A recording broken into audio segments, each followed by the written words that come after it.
بسم اللہ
صلی علی محمد وآل محمد۔ نعرہ تکبیر،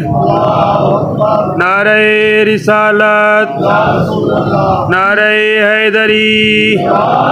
باواز بلند صلوات، اللہم صلی علی محمد وآل محمد۔ بات ہوئی اپنی اپنی عبادات کی قبولیت کی تے بلند تر صلوات،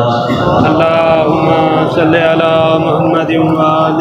محمد۔ اپنے اپنے گناہوں دی بخشش کی تے بلند تر صلوات، اللہم صلی علی محمد وآل محمد۔ میں زیادہ دیر نہیں، چند منٹ کہ اللہ دی ذات نے محمد والے محمد کو بنایا ہے تو سارے واسطے ہدایت ہیں اور ہدایت دا چراغ ہے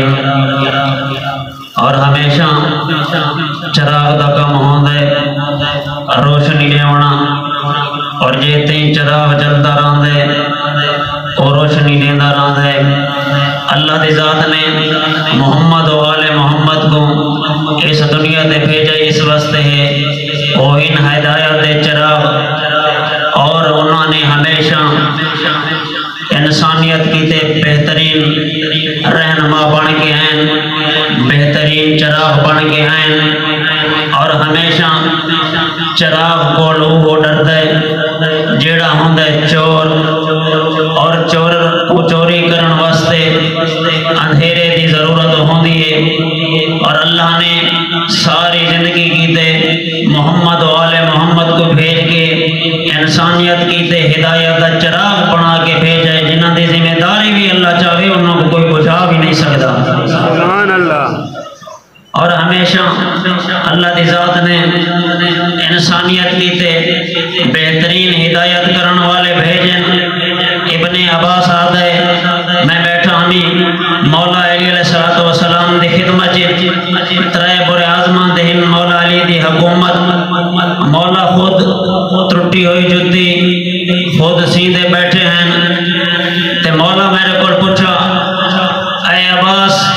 تو دسا سکتے ہیں کہ یہ ٹوٹی ہوئی جتی دی قیمت کیا ہے ابن عباس آدھے مولا تھوڑے شرف کو تھوڑی عزت کو ہٹا دیتا ونجے تائی کو کوئی گھنن واسطے تیار ہی نہ تھے سی ایک کو کوئی گھنن واسطے تیار ہی نہ تھے سی تو مولا تو سنترائے بر اعظم تے حکومت پہ کرنے وے تے آپ جھوٹی بیٹھے وے سیدھے تو مولا پہ فرمائن سلوات پڑھو جا محمد و آل محمد ذات نے محمد و آل محمد ہمیشہ چراغ دا کم ہوندے جلنا اور اوہ بندے اگر جیڑے شہر سٹریٹ لائٹاں لگی یا ہوئے نہ اتھاں چور ہمیشہ چوری کرنا تو جاندے مگر متحاد تھی کہ چوری کریں دے لیکن اللہ دی ذات نے انہاں کو ایسا چراغ بنائے جو بھاویں جتنے بھی دشمن ہوئے انہاں کو کوئی بجھا نہیں سکتا ہمیشہ اللہ دی ذات نے مولا علی علیہ السلام دی سیرت نہیں کسے دی سیرت نہیں مولا علی علیہ السلام دا جیاں کردار کسے دا کردار نہیں انہاں جیاں کسے دا چلن پھلن نہیں انہاں جیاں کسے دا رہن چہن نہیں ایک صحابی آیا مولا محمد مصطفیٰ صلی اللہ علیہ وآلہ وسلم کو لوں تے آدھے مولا جنن تو ساں مولا علی علیہ السلام دی تعریف کریں دے وے جنن خطبہ پڑھ دے وے تو مولا علی دی تعریف کریں دے وے میں کو چنگی نہیں لگ دی ہٹے ویلے تو ساں مولا علی دی تعریف کریں دے رحمہ دے وے مولا دا منہ سرخ تھے گیا منہ بے پاسے پھیر گیا اے صحابی آدھے میرے کول کوئی غلطی تھئیے میرے کول کی نہیں غلطی تھئیے جو کی نہیں معافی بھی کوئی نہیں تو سا منہ میرے کول پھیر گئے وے میں کوئی غلط گال کی تھی وہ مولا پہ فرمائنے کہ تو جڑا ہے نا وقت کلمہ پڑھ تو تا اسلام تو بھی خارج تھے گئے مولا کو آدھے میں ولا کلمہ پڑھا مولا آدھے ہاں تو ولا کلمہ پڑھ تے ولا اللہ کو معافی مانگے جو تائیں بہت بڑا گناہ کر چھوڑے صلوات پڑھو چا محمد و آل محمد ذات اللہم صلی علی محمد و آل محمد ہمیشہ انہاں کولوں ڈردے او ہوئے کہ جیڑا چور ہوئے اللہ دی ذات نے انہاں کو انسانیت کی تے بہترین رہنما بنا کے بھیجے ہمیشہ ہر بندہ سوال کریں دے ہر کہیں دے سوال دا اپنا امتیاز ہوں دے اپنا مقام ہوں دے اور کوئی پرائمری والا سوال کرے ان دا اپنا معیار ہوں دے ان دا اپنا مقام ہوں دے میڈل والا سوال کرے ان دا اپنا معیار ہوں دے ان دا اپنا مقام ہوں دے الحسن صلواتک علیہ وعلا ابائے فی هذه الساعة وفي كل ساعة وليا وحافظا وقائدا وناصرا ودليلا وعينا حتى تسكنه أرزق دون وتمتعه فيها طويلا. میرا مولا تمام طرح اپنی بارگاہ قبول و مقبول فرما.